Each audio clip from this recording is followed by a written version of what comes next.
नमस्कार दोस्तों, हिंदी लुकअप में आप सभी का स्वागत है। दोस्तों, आज का टॉपिक है कि पूरी नींद लेने के बाद भी, ठीक खाना खाने के बाद भी हमेशा थकावट, कमज़ोरी किस कारण से बनी रहती है। कुछ लोग सही नींद लेने के बाद भी सुबह उठते हैं, थकावट और कमज़ोरी बहुत ज़्यादा महसूस करते हैं। हल्का-सा काम करने पर, सीढ़ियाँ चढ़ने पर या कोई भी हल्के से हल्का काम करने पर, चलने पर, हल्का-सा दौड़ लेने पर उनको बहुत ज़्यादा थकावट, कमज़ोरी महसूस होती है। साँसें तेज़ हो जाती हैं, दिल की धड़कन तेज़ रहती है। ये समस्या दोस्तों आजकल गलत लाइफस्टाइल या जीवन शैली के कारण, सही खान-पान ना होने के कारण, एक्सरसाइज ना करने के कारण, इंटरनेट, मोबाइल का ज़्यादा इस्तेमाल करने के कारण आम समस्या बन चुकी है थकावट, कमज़ोरी। और जब थकावट या कमज़ोरी की समस्या रहती है तो लोगों को आलस, सुस्ती बहुत ज़्यादा रहती है। काम में मन नहीं लगता, कुछ भी शुरू करने का मन नहीं करता, कार्य जो भी काम आप करते हैं। शरीर में भारीपन, सिर दर्द, चक्कर जैसी परेशानियाँ महसूस हो सकती हैं।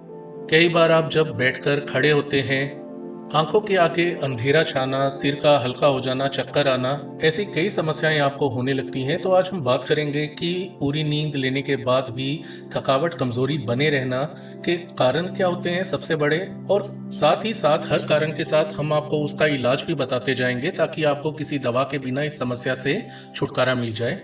थकावट, कमजोरी रहना का सबसे बड़ा कारण होता है दिन भर जिनको थकावट या आलस, सुस्ती रहती है उनके शरीर के अंदर। सबसे बड़ा आजकल कारण हो गया है दोस्तों डिजिटल युग, या मोबाइल का ज़्यादा इस्तेमाल, या इंटरनेट, कंप्यूटर को ज़्यादा देखना, टीवी ज़्यादा देखना। और ऐसा जब होता है, हम रील्स देखते-देखते खो जाते हैं और हमें पता नहीं लगता रात को समय कितना हो गया है। सही नींद ना लेने के कारण अगले दिन जब आप सुबह उठते हैं तो भारीपन, शरीर के अंदर आलस, दिल की धड़कन कम या ज़्यादा होना, सिर में दर्द, भारीपन रहना, सोचने समझने की शक्ति में कमी आने लगना, ये सभी नींद की कमी के लक्षण हैं दोस्तों। तो इसका इलाज क्या है? आपको मोबाइल का कम से कम इस्तेमाल करना है, सोने और जगने का सही समय बनाना है। 8 से 9 घंटे की नींद लेना बहुत ज़रूरी होती है।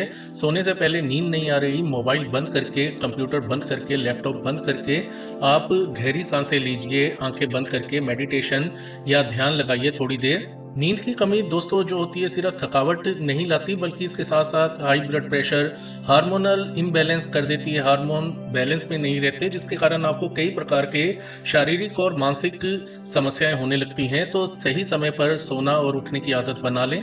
दूसरा होता है दोस्तों कारण शरीर में थकावट, कमजोरी लगातार बने रहने का, वो होता है शरीर में आयरन या खून की कमी होना। आयरन की कमी होगी तो आपको शरीर में अनीमिया की समस्या हो सकती है, या हीमोग्लोबिन कम होने के कारण आपको थकावट, कमजोरी बहुत ज़्यादा महसूस होती है। हीमोग्लोबिन खून में ऑक्सीजन को पूरे शरीर तक पहुंचाता है। जब इसकी कमी होती है तो शरीर के अंगों को प्राप्त ऊर्जा नहीं मिल पाती, जिससे थकान और कमजोरी बनी रहती है। इसके लक्षण होते हैं हल्का सा काम करने पर थक जाना, हाथ पैर ठंडे रहना, दिल की धड़कन तेज महसूस होना, सिर में भारीपन, चक्कर आना, त्वचा का पीला पड़ना, बार बार कमजोरी महसूस होना, हमेशा आलस, सुस्ती बने रहना। तो इसका इलाज क्या करें? यदि ऐसे लक्षण दिखाई दे तो आपको डॉक्टर से मिलकर एक बार ब्लड टेस्ट, हीमोग्लोबिन टेस्ट करवा लेना चाहिए। बहुत सस्ता और बहुत जल्दी हो जाता है। आयरन से भरपूर आहार लेना चाहिए, जैसे पालक, चुकंदर, अनार का जूस, सरसों का साग, गुड़, चने आदि आप खाएं। विटामिन सी बहुत ज़रूरी होता है आयरन के अवशोषण के लिए। तो जब आप आयरन युक्त सप्लीमेंट या आयरन युक्त खाद्य पदार्थों का सेवन कर रहे हो, विटामिन सी युक्त चीज़ें खाना जैसे संतरा, नींबू बहुत ज़रूरी होता है, ताकि विटामिन सी के कारण आपके शरीर में आयरन लग सके, आपके शरीर में पहुंच सके। इसके अलावा नियमित तौर पर एक्सरसाइज करें। दोस्तों, कई बार बिना किसी कारण सही डाइट के बाद, पूरी नींद के बाद भी थकावट, कमजोरी लगातार महसूस होती है, आलस, सुस्ती बनी रहती है। तो आजकल की जीवन शैली और खान पान के कारण थायराइड से जुड़ी समस्या हर किसी दूसरे तीसरे इंसान को होने लगी है। थायराइड से जुड़ी समस्याएं दो तरह की होती है। पहली हाइपर थायराइडिज्म, थायराइड का अधिक सक्रिय हो जाना, जिसके लक्षण होते हैं थकावट, वजन का कम होना, शरीर गर्म रहना, दिल की धड़कन तेज होना, बहुत ज़्यादा बार बार प्यास लगना। और दूसरा जो थायराइड की समस्या होती है उसे बोलते हैं हाइपोथायरॉयडिज्म, जिसमें थायराइड ग्रंथि कम सक्रिय रहती है, सुस्त पड़ जाती है एक तरह से, जिसके कारण आपको थकावट, शरीर में दर्द, हाथ पैर ठंडे रहना, वजन बढ़ना, आलस, कमजोरी, सुस्ती बने रहना जैसे लक्षण दिखाई देने लगते हैं। तो ऐसे यदि आपको लक्षण दिख रहे हैं, वजन बढ़ रहा है या घट रहा है, तो ऐसे में आपको डॉक्टर से मिलकर थायराइड की जांच करवा लेनी चाहिए और डॉक्टर कुछ दिन की आपको दवाइयां लिख सकता है। इसके अलावा सही आपको दिनचर्या और जीवन शैली का पालन करना चाहिए। रोजाना सुबह धूप में 10 से 15 मिनट या 20 मिनट बैठने की आदत डालें। तनाव से बचना है आपको किसी भी सूरत में, आपको नियमित योगा या मेडिटेशन के द्वारा अपने तनाव को कम करने की कोशिश करनी चाहिए।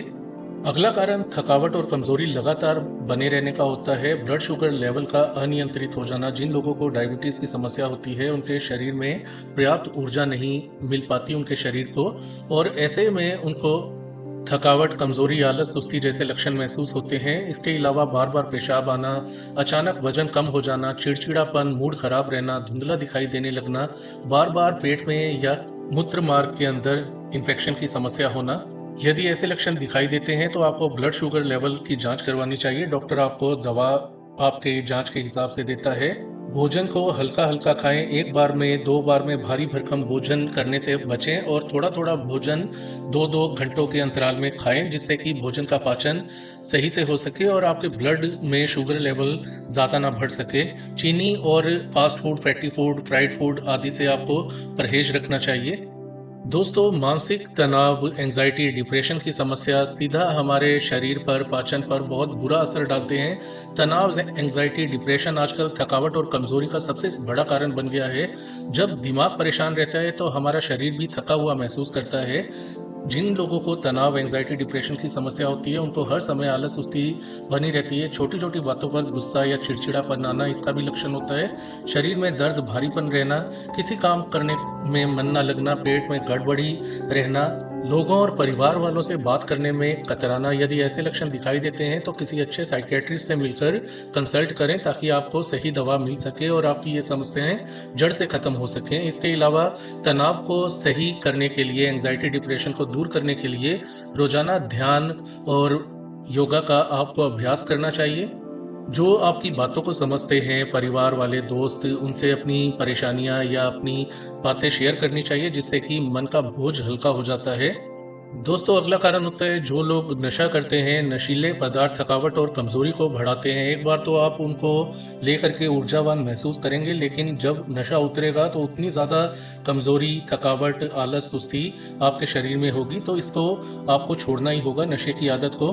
अगला कारण होता है दोस्तों, लोग आजकल ऑर्डर कर देते हैं फूड को जोमेटो, स्विगी आदि से, और घर बैठे बैठे ही फास्ट फूड, फैटी फूड खाते हैं, जिससे कि पोषण उनके शरीर को नहीं मिल पाता।